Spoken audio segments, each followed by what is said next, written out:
Alright, this is a response to the Metatron video on spinning. His reference is that he's saying that with certain kinds of weapons it would make sense to spin. And my response to this is, yes, but let's figure out why. This is the information. If you spin, you're trying to increase your force. Force equals mass times acceleration. Acceleration is equal to the vector minus the vector at the end when you actually make contact, minus the vector at the beginning of the situation, or the change in your vectors. Velocity, not vector. Velocity, okay. This is the problem with math, which I've already mentioned. There's lots of different terms, and they have the exact same symbol, and it's a mess. The V could either be vector or velocity. So this is the velocity, and I've written it down, so I can't be really that wrong. It says it on the paper. And so when you tear apart velocity, velocity is distance over time. So when you really tear it down, what he's doing is he's saying this information right here, where you have force equals mass over the change in your velocity, the change in distance over time, divided by time, is multiplied over here. So as long as your d, your distance, is huge, which is why they spin, that's why those kicks are spinning. Because what they have is a foot, and feet, or hands, or any other body part, actually have a very little mass to them. And so what you're trying to do is you're trying to increase the distance because you can't increase the mass. As long as you have your time down really, really small, and that's what he's talking about by being a master of it. He's talking about, let's decrease your time because we've got muscle memory and all of these things that are decreasing our time, which is divided. Notice that when you do this, you divide the thing by time twice. Distance divided by time, the change in distance divided by time. You know, if you want to do it over here, this one's clearer. The change in distance divided by time. So they at the end minus at the beginning over time. These are both divided by time initially. So everything's divided by time more than once, right? So what he's saying is, okay, let's try to make certain that we have a huge amount of distance at a really, really small time, which is, of course, means that we do it really, really fast to be able to increase our force, because we can't increase our force based on mass. Because we're using a blunt object, we need huge amounts of force because it has to be spread over a large surface area. So if we're spreading out that force over a large surface area, we need more force for each part of that surface area to accomplish. So that's the blunt instrument, which is I totally agree with there. But the problem is, what we're saying we need to increase it that way. Well, the truth is, spinning above your head will give you the exact same amount of force as spinning around your back. So that's why you have a flail. That's why they created the flail, right? Is so I can spin this ball, and usually they weren't balls. They very rarely had anything to them that was spiky. If it was spiky, it was very small spikes.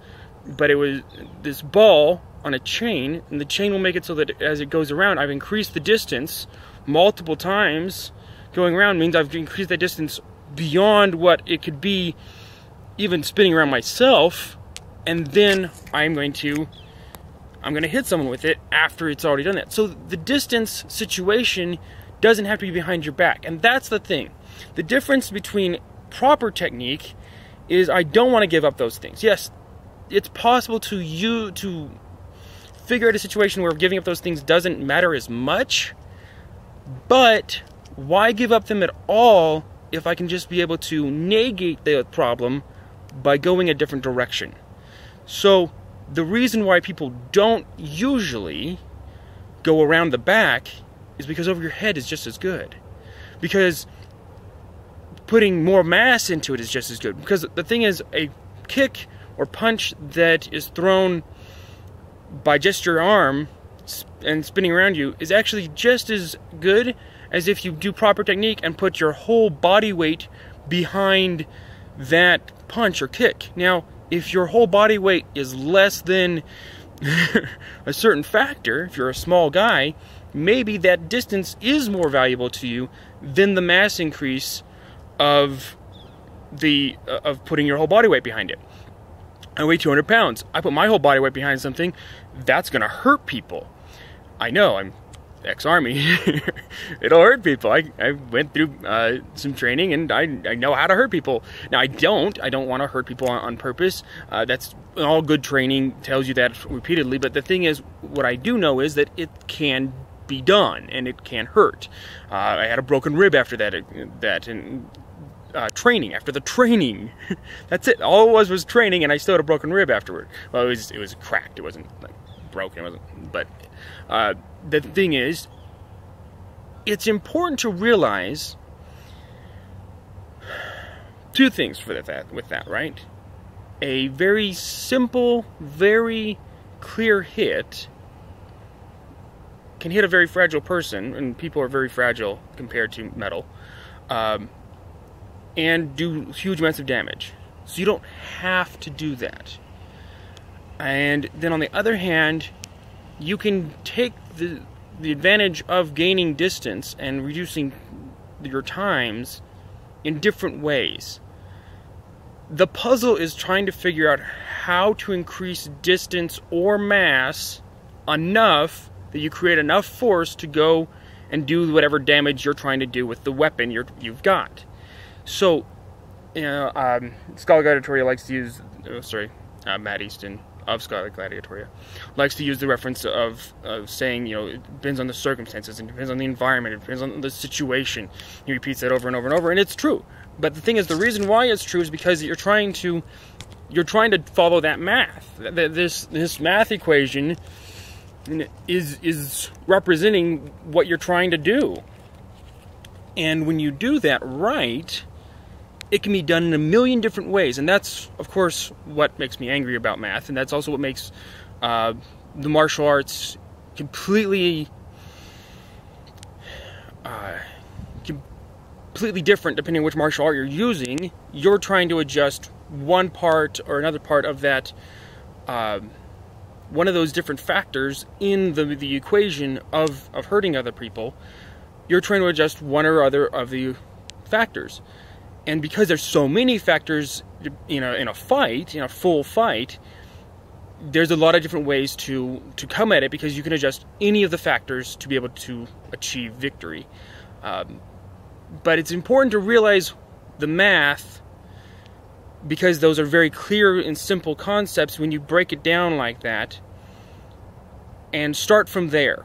What am I doing with a punch? Well, I'm creating enough force to overcome the person's rib cage, face, whatever, and I'm doing that by creating distance. A horse puts your arm back and locked behind you, and then you push forward and rotate. Well, I'm creating more distance from my fist by rotating. Horse is a position in one of the martial arts. It's not a military martial art, it's just a normal one. But you come back and then you go forward, and you're creating more distance for your hand to cover. Then you're rotating, which creates more distance. It also creates because it creates more distance because now you're straightening, bent line, straight line of your arms. And then you impact, right? So you created more force, you created more speed. You've done it at the same. You've not created more speed. You've done it at the same speed, which means those two different T's, those three different T's actually, of your initial placement and because if your initial placement is 0, you're not moving.